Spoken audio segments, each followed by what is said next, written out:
Greetings everyone, this is Arpan, an intern at Intellify, and in this video we are going to learn about artificial neural network in PyTorch. So let us begin. So our video has been divided into 4 sections. First we are going to load our data, then we would perform data pre-processing, then we are going to make our neural network in PyTorch, and then we are going to train and validate in the same. So let us begin. So artificial or a feed-forward neural network is the simplest neural network introduced. It is an extended version of perceptron with additional hidden nodes between the input and the output layers. So these are the hidden nodes, these are the input layers, and these are the output layers. In this network, data moves only in forward direction without any cycles or loop. That's why feed forward. Let us begin. First, we are going to import some of the basic libraries that we commonly use, NumPy and Pandas. Next, we are going to download the data churn modeling CSV from Kaggle. So what this dataset is about, the churn rate is the percentage of subscriber to a service who discontinue this subscription to the service within a given time period. For a company to expand its clientele, its growth rate as measured by the number of new customers must exceed its churn rate. So we are downloading the churn model CSV. Now we would unzip this.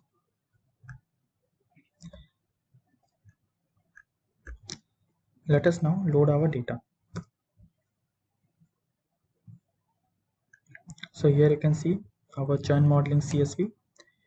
So it contains a row number, a customer ID number, surname of the customer, his or her credit score, the place, France, Spain, Germany, etc., the gender, male or female, age, tenure, balance, number of products, has credit card, is active member, estimate salary, and finally the dependent variable exited. So we have to consider all this independent variable in order to predict this exited or dependent variable using artificial neural network. So let us see how it is done in PyTorch. So we come to data preprocessing. So we would define, so first we would separate the dependent and the independent variables. X would comprise from the credit score to the estimated score. So we are leaving out the surname, customer ID and row number and only considering credit score up to estimated salary. So the column number are from 3rd to 13th. And then similarly for Y dataset, we are just considering the last one, 13th column. So let us print our X and Y. So here you can see that our X has been printed as it ranges from credit score to estimated salary, and the Y which is being printed is the exited values. Next, we are going to perform one-hot encoding, label encoding for our categorical variable. So there are two categorical variables, geography and gender. So here we are one-hot encoding the categorical variable country. Label encode the gender as only two genders are present. So first we could import our library, label encoder and one-hot encoding. In this section, we are one-hot encoding our country section. So there are 3 countries, France, Spain and Germany. So there will be 3 columns added about France, Spain and Germany. And then, so let us run this code. So here you can see that our country has been one-hot encoded. So the first row, which is this one, France, which has been one-hot encoded to 1, and the other 2, Spain and Germany, are to be 0. Next, we have to label encode our gender, which is male and female. So we can label encode as 0 or 1. So let's label encode the 4th column, which is gender. Now let us see our data. So here you can see that we have performed label encoding successfully. So female is represented by 0 and male is represented by 1. So after it is done, we are going to remove one of the column from the country so as to avoid the dummy variable trap. So here we are removing our first column. Now let us see the shape of our X data or the independent variables. So it comprises of 10,000 rows and 11 columns. Next, we are going to split the data set into training set and test set in the ratio of 20%. So let us split our data. Now let us view our X train. So here you can see our X train. Next, we are going to perform feature scaling, that is converting all data in the range of -1 to 1. So we are importing the standard scalar method, standard scalar library. We are creating an object and then we are going to fit transform xtrain and xtest. So let us see our xtrain. So here you can see our data has been successfully scaled from the range -1 to +1. Similarly, our xtest. Next, what we are going to do is create tensors for our train and test set. As you remember, we need variable to accumulate gradient. Therefore, first we create tensor, then we will create variable. So first we are importing our torch library. Then we are converting xtrain and ytrain from NumPy tensors. We are reshaping our ytrain, which would comprise the number of rows in ytrain, comma 1. That's why -1, comma 1. Similarly for xtest and ytest. Once we have converted the NumPy array into torch, let us see our xtrain. So here you can see our xtrain has been successfully converted into torch tensor. And let us see the shape of our ytrain. So here you can see the ytrain comprises 80% of the total data, which is 10,000, comma 1. So here we have successfully reshaped our ytrain and ytest. Now we will use data loader to build a convenient data loaders, which makes it very easy to efficiently feed data in batches to the neural network models. So we would import torch.utils.data. Then we are going to make torch datasets from train and test set. And then we would create data loader, train loader and test loader from train and test with a batch size of 64. So let us run this data. So with this we come to an end to our data pre-processing method. Let us now make our neural network. So first we are going to import torch.nn and torch.nn functional as s. Then we are going to create a class ANN. Here we are giving the parameters input dimension and output dimension, defining the number of input and the number of output required in our data. Then, since these all topics have been discussed earlier, let us now jump of how we can make a fully connected neural network in PyTorch. So suppose we want our neural network to have an starting of input dimension, then 64 layers, then again 64 layers, and then 32 layers, and then finally one output. So first let us begin. So the first layer we will define as self.fc1, where we will call nn.linear. In the nn.linear we have two features, in features and out features. So for the in features we will give the input dimension, and for the out features we would give our first layer 64. In the second fully connected layer we would give the input as the output of our first fully connected layer, that is 64, and then the output number of neurons from the fully connected layer 2, which is 64. Similarly for fully connected layer 3, the input would be 64 from here, and then the output would be 32 neurons, and for fully connected layer 4 32, and then at last 32, and at last our output layer would have the input as 32 layers from the here, and would give an output between 1 or 0, that is why 1. Now we can also define a dropout of 20% using self.dropout is equal to nn.dropout, and we would define 20% by giving the decimal 0.2. So let us define our forward function.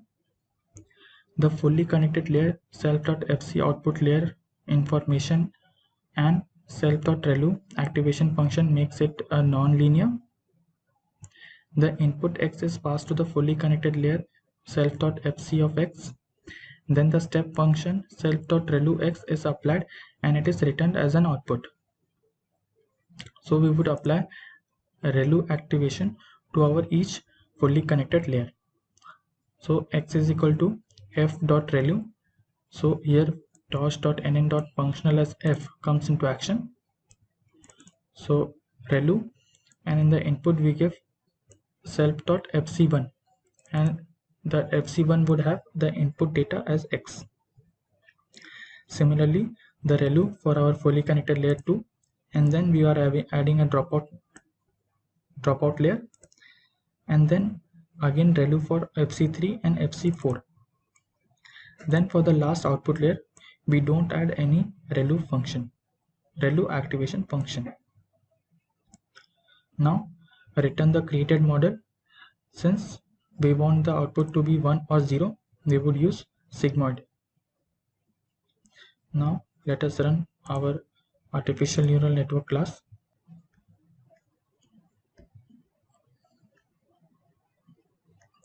So our artificial neural network class has been successfully defined.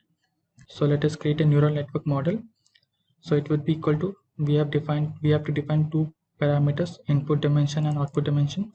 In the input dimension we would define 11 independent variables and the output to be 1 as the output of our dependent variable.